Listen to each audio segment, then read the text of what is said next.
Yesterday, December 7th, 1941, a date which will live in infamy.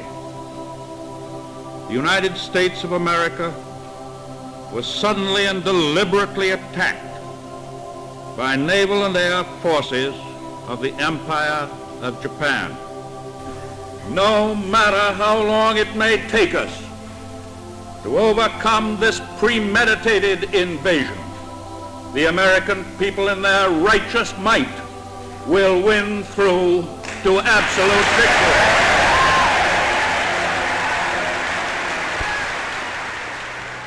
Following this address by President Franklin Roosevelt before a joint session of Congress, the United States would officially enter World War II.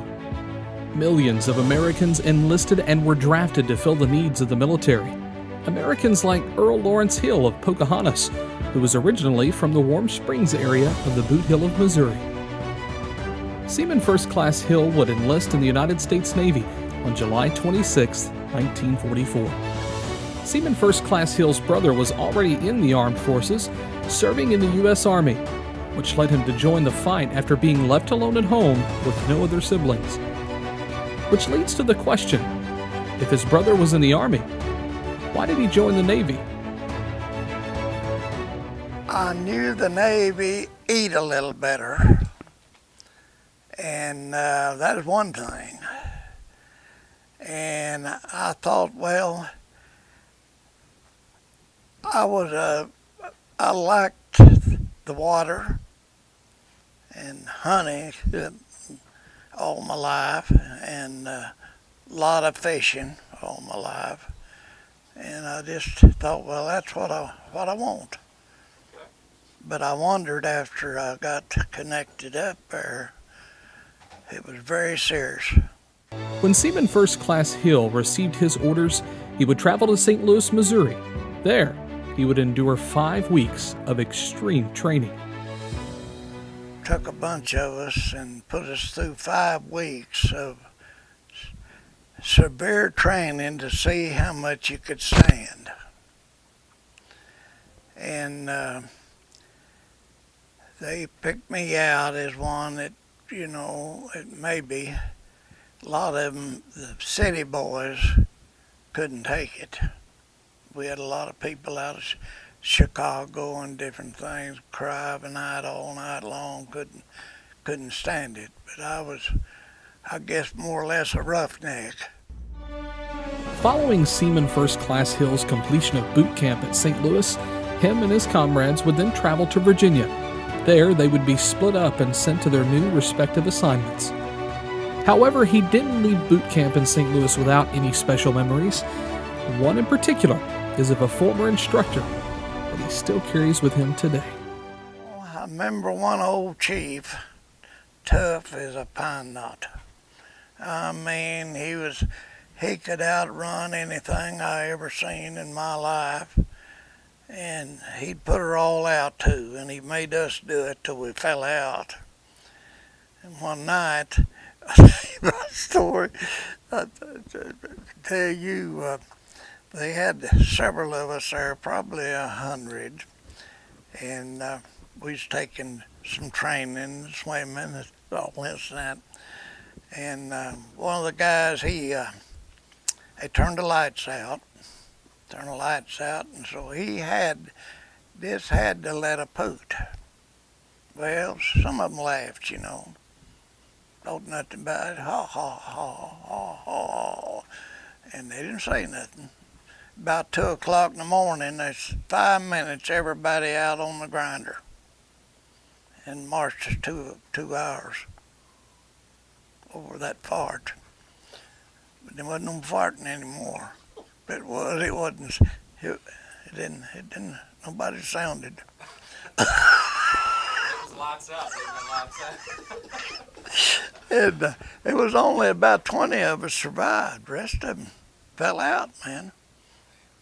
It was hot as a dickens, and that old man, I call him an old man, he could run all day. I mean, there wasn't nothing for him to run up for hours. And he's fleshy, an old dope head, I guess. But boy, I tell you what, he was mean and ornery, but I guess it paid off, you know. Life in the Navy during World War II could be difficult, especially when meeting your crewmates for the first time. Seaman First Class Hill was only 19 when he went aboard his first ship. Yet when he arrived, something happened. Oh, it wasn't bad. I had an older bunch of people, and I was only 19, and most of them was much older. And they just took me in under their wing, really, and it's wonderful. It is wonderful. We just like a family. They took care of you pretty good. Yes, we like a family. If we got somebody we couldn't take, they got rid of them. And I seen two whales. One is I went over, and one is I came back. So you've seen two large whales throughout this whole ordeal.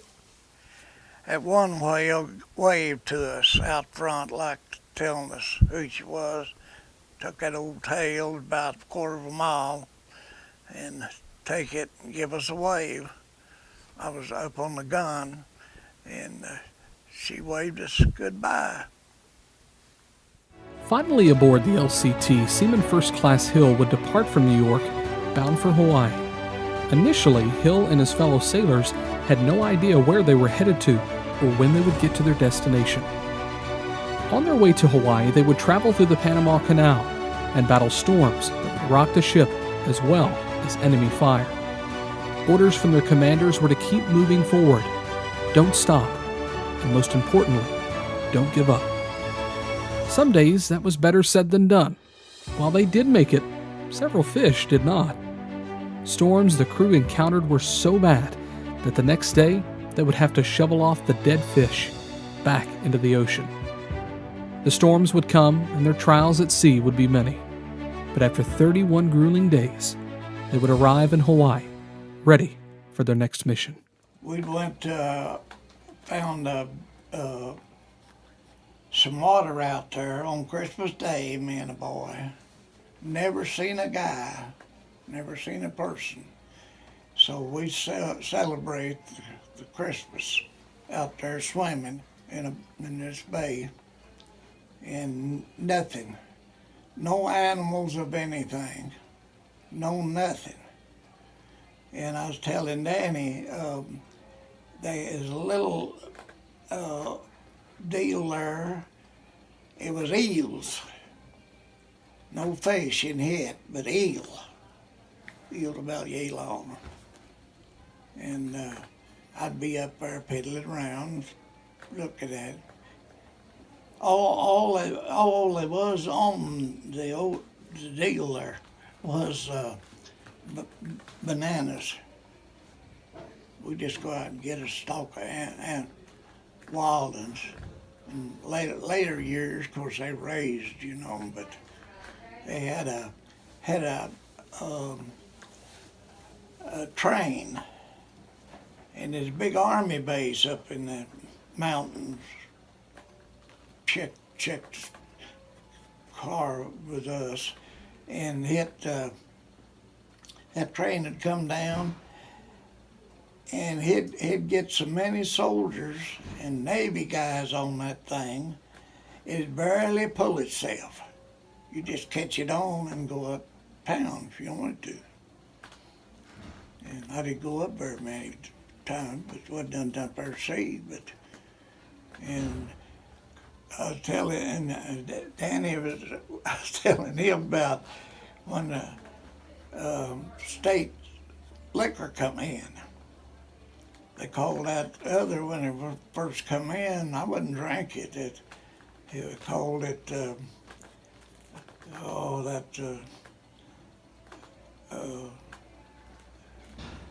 what was it, Dan? They called that. I don't know, rock gut or something? Yeah, no, they had I can't think what they called it. I wouldn't drink it. Boy, it was terrible. And the state come out with it, Shenley's. And I'd slip out from the ship and walk up to about a quarter of a mile, a little more, and they had a little tavern over there, and if we could pick up enough money to get $8 that could get Shenley's. So I'd go up through there, and I had to go over this native, and he had a big machete that long. Machete. And I had to get by him, but there's just a jungle. And I thought, how am I going to get by there without him cutting me in two? I got up, and he finally bowed his head, and when he bowed his head, I shot through. And I brought it back, and we'd take it and go down in the engine room. We wouldn't let our officer know we had that. And we'd take it down the engine room, and the officer wouldn't go down there. It's too nasty. So we'd go down there and stay a little while and drink a little of that. And he'd say, boys, you better stay out of there. That deal down there is messing you sick. He didn't, he's so dumb. He was 30 months, 30-day and 30-day wonders. 38 wonders, yeah, 38 wonders in the dumb. And he wouldn't figure out what he was doing, but we'd get a little take, you know. He'd say, don't stay down there long. That stuff's doing it. The fumes are getting to you. Fumes are getting to you. Even though the Japanese attack on Pearl Harbor had occurred a couple of years prior, the damage was still visible and fresh. To Seaman First Class Hill, it was an in-your-face reminder of why they were fighting. Boys, I'll tell you what, it was some close calls, very close calls, and you just hope for the best. Well, they'd land out there. They couldn't get in because the Oklahoma and all had it all blocked off.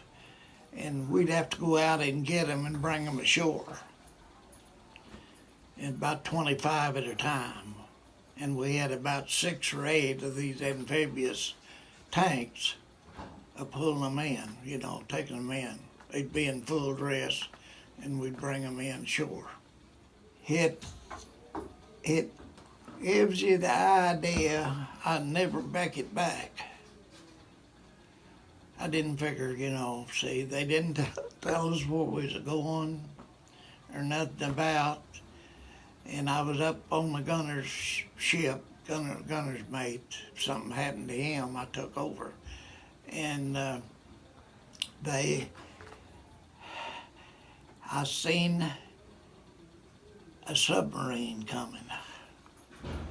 And I thought, Lordy, where's this hell or what is it? And they met us, come out and met us. And I thought, my God, where am I at? Where am I at? They didn't tell us. They didn't tell us. I had no more idea where we was going. Nothing in the world. Got me in, they said, get ready. Hill, you're gone. Said, we're going to put you on that destroyer. It's a gunner mate. And so I thought, well, maybe I want to go. And I was walking up with my sea bag, all I owned. And that old boy, he'd been gone, so he come back. They said, well, go back to your ship. So that's what I done. Seaman First Class Hill was almost reassigned to a destroyer as a gunner's mate due to one of his comrades failing to show up for duty. However, at the last moment, the sailor arrived, allowing Hill to remain aboard his LCT. Hill was fortunate that the sailor showed up, because the destroyer he was going to be reassigned to would be lost at the Battle of Guam. Yeah, he said they destroyed Guam. See, we got ready for Guam, and one of the older boys, most of these I was with, went through, because some of our ships had these suicide planes went through them. It's just suicide planes, and a Jap would get in them, and they just destroy themselves and blow our ships up and stuff. So that's what they done, suicide planes. And we was trained to shoot them down. I shot a lot of down dummies, but that's over in Virginia where I done all that at. And it was I don't know, it was just, and we was going the next day to the invasion of Guam, and this guy come up to me, and he said, Hill, we ain't going. And I said, how come? He said, well, I went through that. You can look at our ship there. It's suicide plane already went through it. And they patched it up. He said, it'll get us all killed. That officer ain't smart enough. He's a 30-day wonder, and he's an educated fool. He's not smart enough. And said, I'll take care of it. And I didn't ask no questions. I don't know what he done. But our ship went down, dry dock. And some of the old boys was sick. His one guy was older than us. He wasn't an old man, but we called him old. And was no good to us at all. No good at us at all. He was sick. He drank they called it torpedo juice. That's what they called it. And I wouldn't drink it. I wouldn't drink it. I'd drink something better. And he'd be sick, and he'd beg me to kill him. He'd tell me, say, Earl, shoot me. I said, I'm no good. And I said, I'm not going to shoot you. And he said, well, I wish you would. So I don't know what ever happened to him. Now that Hill was permanently assigned to his LCT, they would head off providing transport to troops to the battlefields in the Pacific. Keeping in mind the severity of the losses that our troops were facing in the Pacific theater, some men couldn't take the thought of fighting, and one even jumped overboard. We was taking them about 25 at a time. We was going probably a quarter of a mile. We'd had and let the ramp down and let them get off. And they was full uniform. He just jumped overboard there, pretty close to me. And boy, he went down. He didn't float, he went down. Drowned. Maybe he had trouble at home. See, our mail took about 30 days to get a letter. About 30 days. And would you believe I never seen a guy I knew from Arkansas or Missouri? And anytime you were on, I'd ask, put a bunch would come in, maybe 400 or 500 would come in there, Pier 92. And I'd say, anybody from Arkansas? No. Anybody from Missouri? No. We was working with the Marines and a special group. In our training, I could swim or stay underwater for a long period of time, and very active in the water. And I trained and I'd laugh at them guys. They'd make us jump about 40 foot out there. And they'd cry out of Chicago. They couldn't take that deal. And they'd cry. And they said, well, you'll have to train if you don't take. They'd ask me. I said, I'm ready to go. And I'd jump, and I learned to stay under the water or it'd kick your teeth out. You know, they'd run 30 or 40 out in there and all jump on each other and bang and around. But I'd go down. I'd go come out of it there somewhere. Well, there's one there, he was so anxious to get off. he wanted to be the first to touch land, and the ramp caught him. I was running the ramp that day, and I couldn't stop. Crushed him, and they wanted me to go take him to, he was over in Tennessee, I believe, somewhere down there. And they asked me would I take him down there, and I said, no, I don't want to take him. And all these boys I was with, different ones and all, when we separated, 90% of them said, we don't want to never see you again. I know one boy from Boston, he said, Earl, I don't want to never see or hear from you. Just the way it was. But we was a very close family, very close family. I tell you what, if you had trouble, they didn't leave you. I tell you what, they'd stay right with you, boy. Seaman First Class Hill's deployment to the Pacific Theater came to a close when his ship and crew were called back to Camp Shoemaker in California. It was a long journey back, and even though the fighting for them was over, there was still plenty of work to do. Well, we landed there at Alcatraz, and shark infested, and plenty of them there at Alcatraz. And mostly there was just kind of a gathering.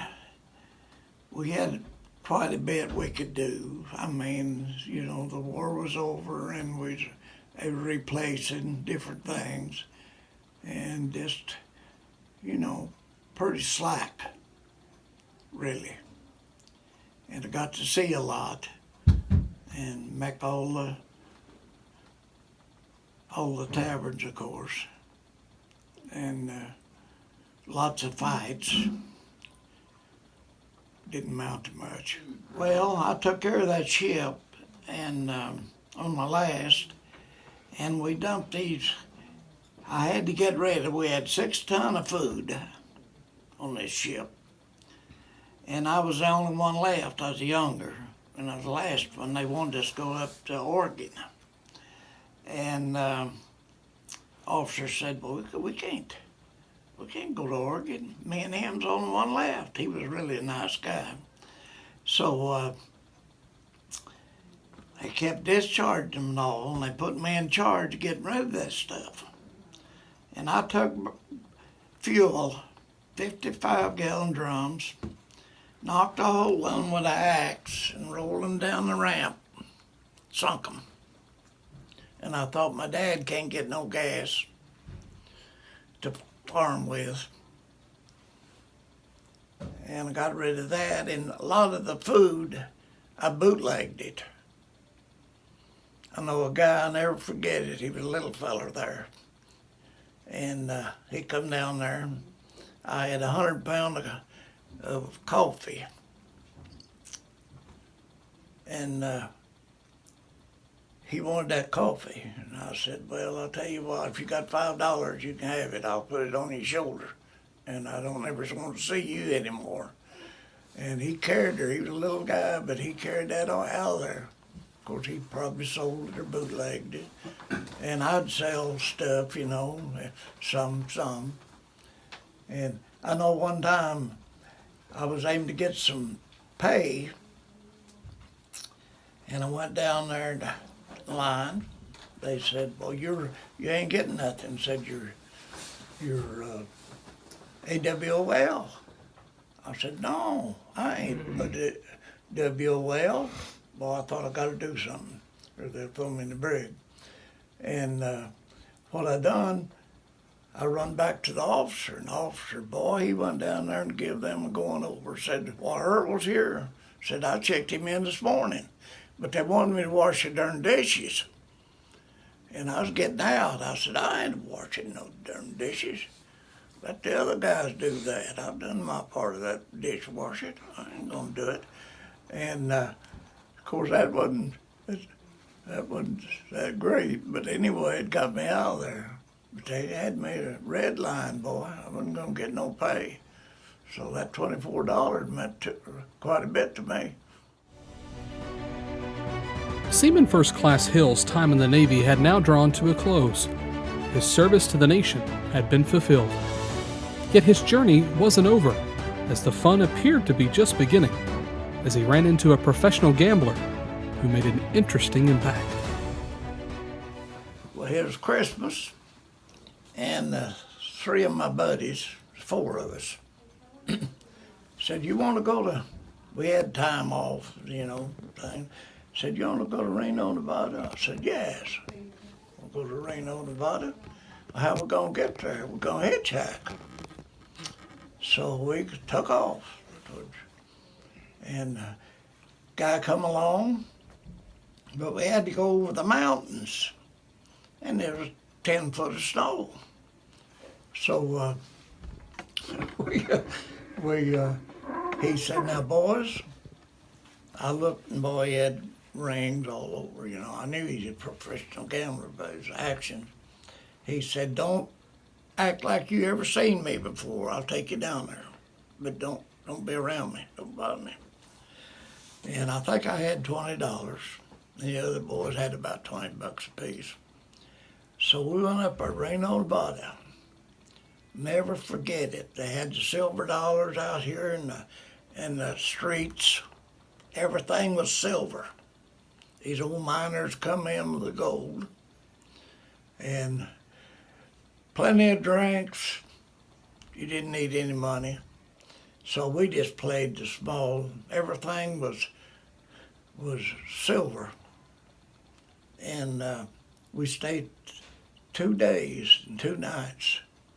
And that guy said, "Well, I'll pick you up, but don't come around where I'm a gambling." I'd see him over there playing, but I never did go close to him. So he picked us up, and somebody'd win several $1,000s or something, and he'd say, "I'll set them up to everybody, all the drinks they want. I'm a-paying." And boys, it wasn't like it is now. They got it's altogether different.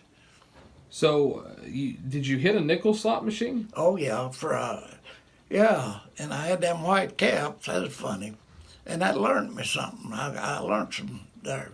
I was over there playing slot machine, and when they got full, they'd pay off. They didn't do like they do now.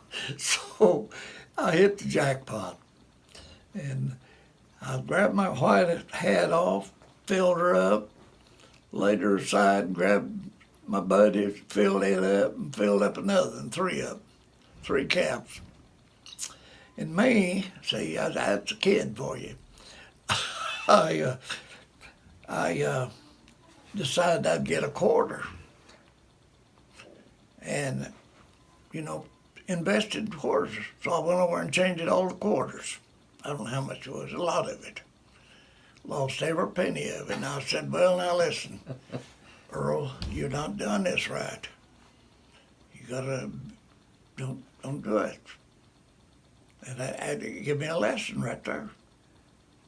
I thought, I'll just hit that quarter one and I'll have all kinds of money.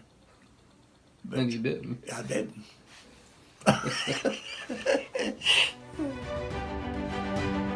Following Seaman First Class Hill's run-in with the professional gambler, and a lesson or two learned, he would make his way to his Uncle Irvin's house. It was just a little ways from the beach where he was discharged. See, if I got discharged, I got about $300. But if I come back to St. Louis, I didn't get all that. So I said, "Discharge me out here." So they discharged me, and I thought, well, there was thousands of people getting discharged. So I just got discharged there, and there you are. So I just got out on the road there, and here come a guy along, had a dog in his truck. Said, "You want to ride?" I said, "Yes, I'm going to ride out here to a little town." Well, he said, "I know your uncle out there." I said, "I'll take you right to the door." So I got it. I said, "If you don't care to ride with the dog." Now, I don't care to ride with the dog. So I just got in, went over to his house. I stayed 2 or 3 days, and I got out and met some dancing ladies and this and that, you know, and enjoyed. And I thought, well, I believe I'll go home now. So I rode the bus all the way to Pocahontas here. And they changed deals, but it's the same bus. So I landed here on that 64, whatever it was, that old highway. Took me about 3 days. We had a little trouble on the boss. With the boss, there was a guy riding with us, and he molested a lady back there. And I got back there with him, knocked the heck out of him around there a little bit, and we kicked him out. Driver did.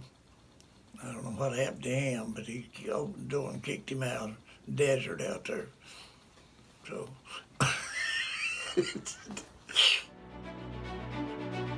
A long journey from his uncle's house aboard a bus, Seaman First Class Hill would make it back to Pocahontas, Arkansas.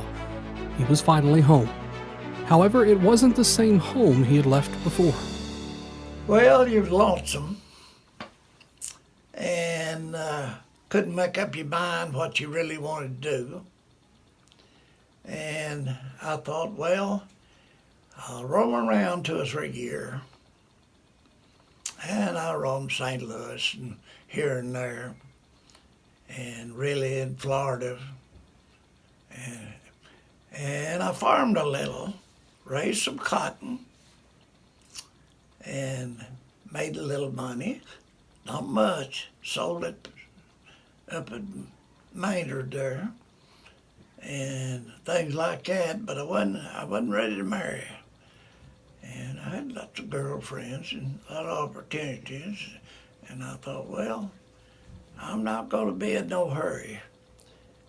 And then I decided you better settle down, because I'd been lucky. You better settle. So that's what I done. And I made a good life and raised a good family. Had no problems. Maybe been in jail once, so, but It's normal for a sailor, isn't it? Yeah, naturally. And because of that, I got in a guy's car, had a car just exactly like I had. And I parked it here in town, Pocahontas. Been to a carnival. And I wasn't bothering nobody, but I wouldn't let that guy in that car. I thought he was trying to get in my car. So they said, we'll just take you over here and spend the night in jail. And that's what he done. And put me in there with about 8 or 10. Tell you what, took what little money I had, which wasn't very much. But anyway, he did that. He told me they didn't, but I know darn well they did. Seaman First Class Hill would attend several reunions after the war.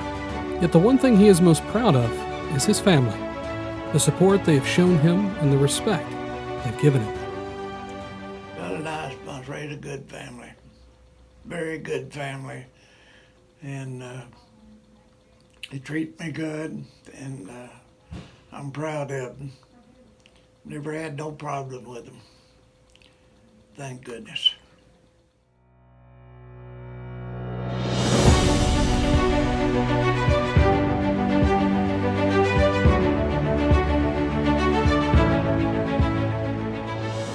But I felt like I was obligated to do it. I never had no, feelings, and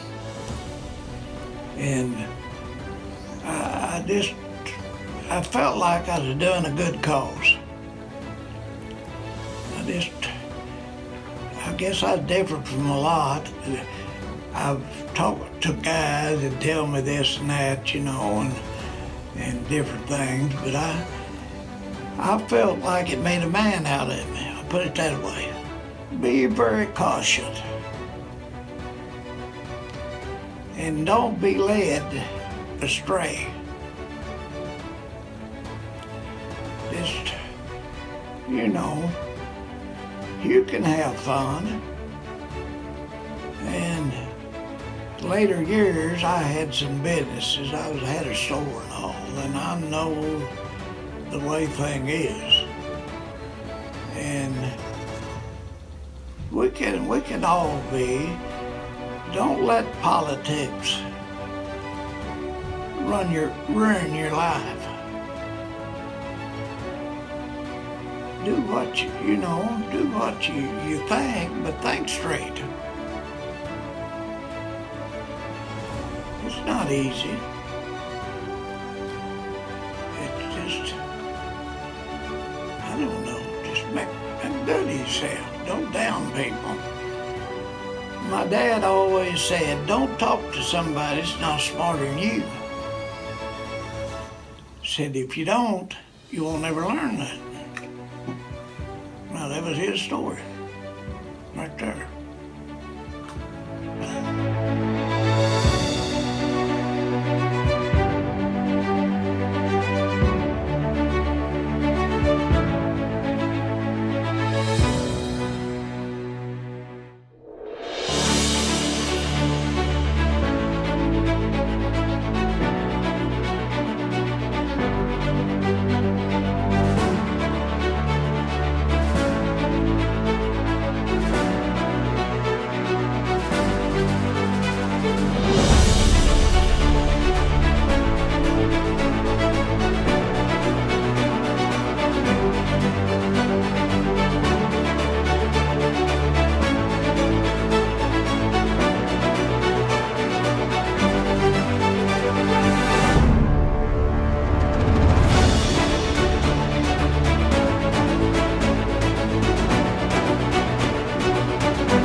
Hello, and thank you for watching Arkansas Valor.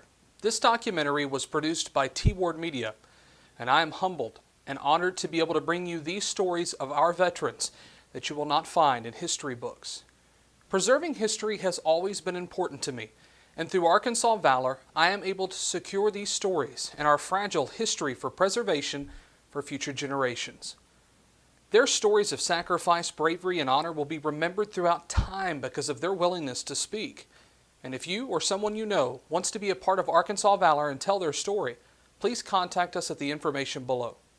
Lastly, we would like to thank all of our veterans, past, present, and future, for your honor, courage, and sacrifices. Without you, this series and our freedoms would not be possible. God bless you all, and thank you for watching Arkansas Valor.